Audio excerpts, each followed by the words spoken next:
دارالقلم کی یہ چاپ ہے، اس میں جب ہم جاتے ہیں تو یہاں پہ دیکھیں کیا لکھتا ہے۔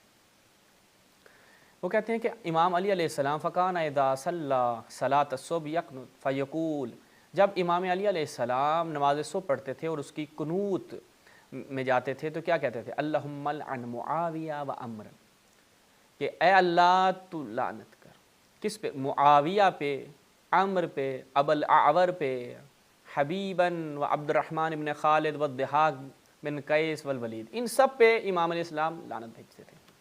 کون؟ امیر المؤمنین، اہل بیت میں سے جو اشرف شخصیت ہیں بقول ابن تیمیہ کے، وہ معاویہ عمرو عاص پہ لعنت بھیجتے تھے۔ اچھا، اب یہ جو عبد النجار صاحب ہیں یہ آ کر کہتے ہیں وَإِنِّي بِإِذَا هَذَا الْقُنُوتِ أَقُولُ، میں اس کے حوالے سے جو میں بیان کرنا چاہتا ہوں وہ دیکھیں، توجہ کریں کہ یہ لوگ جب صحابہ کے بارے میں آتے ہیں تو امیر المومنین کو نہ صحابی شمار کرتے ہیں نہ اہل بیت شمار کرتے ہیں، اور ٹوٹل ان کا دفاع صحابہ کا مطلب ہوتا ہے اہل بیت مائنس، اور فقط یہ کچھ خاص مخصوص افراد، یعنی بنو امیہ کو انہوں نے کیا دینا ہے جناب؟ پروٹوکول دینا ہے۔ اس صحابہ کہ تقدس کا جو لبادہ ہے یہ پروٹوکول ہے اصل میں بنو امیہ کے لیے۔ کیا کہتا ہے کہ ان علی قد سن لخصومہ ان یقابلہ بمثل عملہ ویتخذوا من لعنہ نوعا من العبادہ فی اعقاب الصلوات، فکان معاویہ اذا كان سب علیا وابن عباس والحسن والحسین والاشتر وصار ذلك سن فی بنی امیہ الى زمن عمر بن عبد العزیز یاخذون الناس بہ فی اقطار بلاد الاسلام۔ کیا کہتے ہیں جی؟ اب یہاں پر اس نے آگے توجیہ یہ پیش کی، اس نے کہا دیکھیں یہ جو کام کیا نا یہ امیر المؤمنین، اصل میں یہ سب و شتم کا سلسلہ یہ سنت کی بنیاد رکھنے والے کون تھے؟ قد سن لخصوم، امیر المؤمنین نے اپنے مد مقابل افراد کے لیے اس سنت کو کیا ہے قائم کیا، اور جو ان کے مد مقابل تھے انہوں نے بھی یہی عمل کیا۔ وَيَتَّخَذُ مِن لَعْنِهِ نَوْعٌ مِّنَ الْعِبَادَةِ، انہوں نے بھی کیا ہے جناب اس لعنت کو عبادت میں سے ایک عبادات میں سے ایک عبادت شمار کیا ہر نماز کے بعد۔ اور معاویہ جب قنوت کرتا سب علیاً، جب بھی معاویہ قنوت پڑھتا امیر المؤمنین پر سب و شتم کرتا۔ بھائی آپ نے فوراً معاویہ کی سائڈ تو لے لی کہ امیر المؤمنین نے اس کی بنیاد رکھی، وہ روایت بھول گئے آپ لوگ۔ کیا جی؟ معاویہ سب علیاً، معاویہ امیر المومنین پر سب و شتم کرتا تھا۔ کیا صحیح سند روایات وہ بھول گئے آپ؟ سب من سب علیاً فقط سبانی، رسول نے فرمایا جس نے علی پر سب و شتم کیا اس نے مجھ پر سب کیا۔ وہ روایت کہاں گئی؟ معاویہ کے دفاع میں رسول اللہ صلی اللہ علیہ وسلم کی حرمت کو پامال کرنے سے بھی یہ لوگ باز نہیں آتے۔ ابن عباس پہ، امام حسن و حسین سید اشباب اہل الجنہ والاشتر۔ آج دیکھیں یہ بنو امیہ کی باقیات جو آج بھی ہمیں نظر آتی ہے، یہ کیا ہے جناب مالک اشتر کو بھی یہ مورد العن قرار دیتے ہیں، ان کی مذمت کرتے ہیں۔ وَصَارَ ذَلِكَ سُنَّةً، یہ سنت بن گئی فی بنی امیہ میں، عمر ابن عبدالعزیز کے زمانے میں، اور لوگوں نے جو ہے وہ مختلف جو اسلامی ممالک تھے اس میں یہ پھیل گئی، یہ سنت پھیل گئی۔ یہ کون اعتراف ہے علماء کا، جو کہ یہ تاریخی ان مسلمات میں سے ہے کہ جس سے آج کا ناس بھی اختیار کرنے کی کوشش کرتا ہے، لیکن تاریخ نے ان چیزوں کو مخفی نہیں رہنے دیا۔ آج ہر اہل علم کے لیے یہ چیز واضح ہے۔ تو امیر المؤمنین جو ہیں وہ عمرو عاص پر کیا کرتے تھے؟ لعن کرتے تھے۔ اب دیکھتے ہیں کیا فقط امیر المؤمنین لعن کرتے تھے؟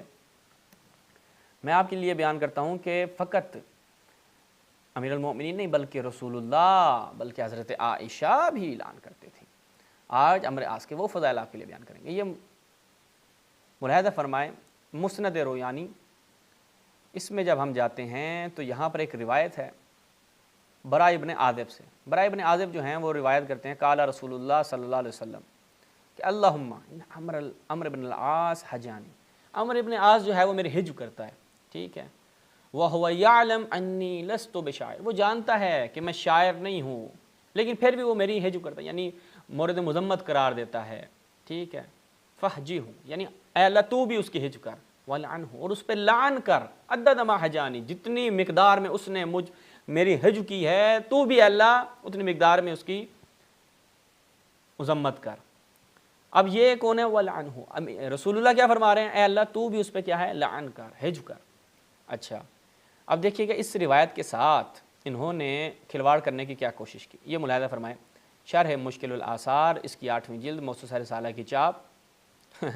جب اس روایت کو دیکھا انہوں نے کہ بھائی یہ تو ہمارا صحابی رسول ہے، عمرو بن عاص ہمارا صحابی ہے، ہمارا جنتی صحابی ہے، یہ خدا کے چنیدہ افراد ہیں، یہ تو جنتی ہیں، تو کیا کریں؟ پرانی روش ہے، کاٹ چھانٹ کر کے تحریف کرتے ہیں۔ جیسا کہ ہمارے اسی ولی عصر چینل پہ ابو عماد بھائی ایک پوری سیریز چلا رہے ہیں مکتب ثقیفہ کی تحریفات، خیانتیں، کہ کتابوں میں انہوں نے کس طرح سے خیانتیں کی ہیں۔ آج ایک مسلمان جب تحقیق کرنے بیٹھے تو اسے پتہ نہ چلے، ایسی دستکاریاں کی، ایسی انہوں نے تدلیس کی کہ انہیں پتہ نہ چلے کہ بھائی صحابہ کی کیا کیا ان کے اعمال تھے، کیا کیا کرتوتیں تھیں۔ تو یہ چیزیں چھپانے کے لیے نام اڑا دیتے تھے۔ بخاری مسلم تو اس کی ابتدا میں ہیں، اور ہم بخاری سے ہی ہماری سیریز میں انشاءاللہ آگے بھی آ رہا ہے۔ ہم نے پہلے بھی فقط صحابہ کا جو مرکز رکھا، فی الحال ہم بخاری سے بیان کر رہے تھے، یعنی ہماری تقریباً 3 قسطیں اگر آپ ملاحظہ فرمائیں، ہم نے فقط صحیح بخاری سے صحابہ کے حوالے سے بیان کیا۔ اچھا یہاں پہ دیکھیں جی، وہی روایت، اللہم ان فلان ابن فلان ہیں، عمرو بن عاص کی جگہ کون؟ فلان۔ وَيَعْلَمْ أَنِّي لَسْتُ بِشَاعِرٍ، جانتا میں شاعر نہیں ہوں۔ تو اب یہ کیا ہے جی؟ یہ سند بھی اس روایت کی ٹھیک ہے، لیکن انہوں نے کیا کیا؟ یہاں سے اڑا دیا۔ تو یہ عمرو عاص پہ رسول اللہ کی لعن ثابت ہو گئی۔ اب آ گئے حضرت عائشہ کے دربار۔ سب سے پہلے روایت کی سند عربی میں دکھاتے ہیں، پھر ترجمہ ان کے اپنے ہی علماء کی زبانی۔ المستدرک علی الصحیحین، المجلد الاول، پہلی جلد، اپنا الجزء الرابع، اس کی 4تھی جلد۔ یہاں پہ جب ہم جاتے ہیں تو یہاں پہ روایت ملاحظہ فرمائیں، فقالت لعن اللہ عمرو بن العاص، اللہ تعالیٰ جو ہے وہ، حضرت عائشہ فرماتی ہیں اللہ تعالیٰ عمرو بن العاص پہ لعنت کرے۔ ھذا حدیث صحیح علی شرط شیخین، اور ذہبی نے بھی کیا کی ہے؟ اس کی موافقت کی ہے۔ اب آ جائیں اس کے ترجمے کی طرف۔ یہ المستدرک علی الصحیحین، حاکم نیسابوری، نیسابوری جی کہتے ہیں جی، عربی میں پہ نہیں ہے تو نیسابوری۔ اچھا، شبیر برادرز کی چاپ ہے، روایت کا نمبر آپ کے لیے بیان کریں 6774۔ اس میں جب جاتے ہیں تو روایت بڑی طولانی ہے۔ روایت جو ہے وہ بیان ہوتی ہے، اس کے بعد کچھ عرصے بعد عمر بن کے ہاں اس بات کا، حضرت علی نے عزو صدیہ کو قتل کر دیا، تو آپ نے مجھے حکم دیا جب تم کوفہ میں آؤ تو شہر جتنے لوگ اس معاملے میں شریک ہو جن کو تم پہچانتے ہو ان سب کے بارے میں مجھے مطلع کرنا۔ جب میں کوفے میں آیا میں نے لوگوں کو جماعت در جماعت پایا، میں نے ام المومنین کی جانب خط لکھا کہ ہر جماعت میں 10 آدمی اس میں شریک ہوئے۔ آپ فرماتے ہیں میں ان کی گواہی بھی ام المومنین کے پاس ہے۔ ام المومنین نے فرمایا اللہ تعالیٰ کی لعنت ہو عمرو بن العاص پر، کیونکہ وہ میرے بارے میں گمان رکھتا ہے کہ وہ مجھے مصر میں قتل کرے گا۔ ام المومنین کو صحابی رسول قتل کرے گا، حضرت عائشہ یہ سمجھتی تھی۔ حضرت عائشہ لعنت بھی بھیج رہی ہیں کس پر؟ ایک صحابی رسول پہ۔ بتائیں بھائی، شیعوں کو آپ لوگوں نے مورد مذمت قرار دیا، شیعوں کو جناب کافر قرار دیا، پاکستان میں شیعوں کی قتل و غارت کی، کس وجہ سے؟ اس وجہ سے کہ صحابہ کو شیعہ برا بلا کہتے ہیں۔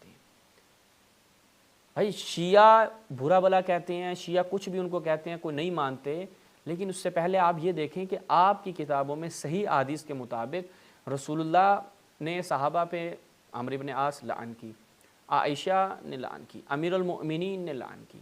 اور بتائیں، ابھی میں آپ کو حضرت عمرو بن العاص کے اور بھی فضائل بیان کرتا ہوں۔ یہ فضیلت تو سبحان اللہ، ملاحظہ فرمائیں۔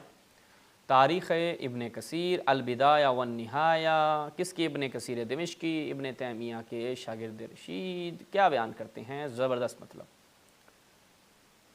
اچھا جی، وہ کہتے ہیں سن 3 ہجری میں ہونے والی جنگیں اور دیگر حالات و واقعات کا بیان۔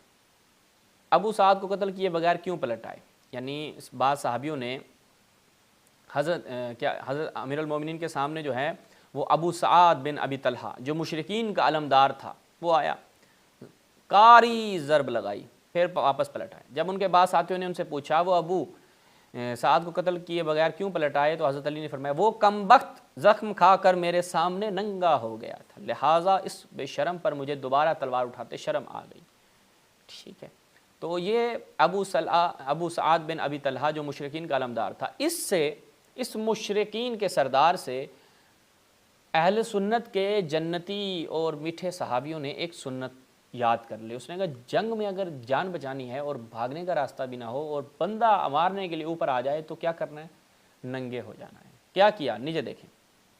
اسی طرح جنگ صفین میں جب حضرت علی نے بصر بن ابی ارطاط صحابی پر اسے قتل کرنے کے لیے تلوار اٹھائی تھی تو وہ بھی ان کے سامنے ننگا ہو کر کھڑا ہو گیا۔